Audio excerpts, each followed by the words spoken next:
Welcome to Not Milk Never Milk. Subscribe if you're lactose intolerant. You begin by preparing both devices, update software, and plug them into power to avoid interruptions. Once done, connect both to the same Wi-Fi network because Move to iOS uses a direct, secure link. Open the Move to iOS app on your Android, and on the iPhone choose Move Data from Android. You'll see a 6-digit or 10-digit code.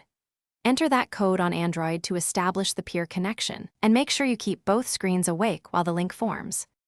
You now select what to move: contacts, message history, photos, videos, web bookmarks, mail accounts, and compatible apps.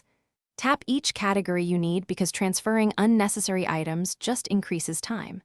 The app will calculate size and begin sending packets over the private Wi-Fi channel. Larger libraries take longer, so be patient. Make sure both devices stay unlocked and on the Move to iOS screen. If interrupted, the transfer can fail, and you'll need to restart the process. When the transfer ends, finish iPhone setup by signing into your Apple ID and verifying that contacts, messages, photos, and accounts arrived. Apps that exist on both stores will be listed for re-download. Tap to get them.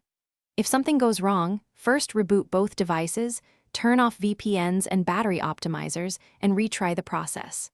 As a fallback, export specific files from Android or use cloud services to sync missing content. This ensures nothing essential is permanently left behind.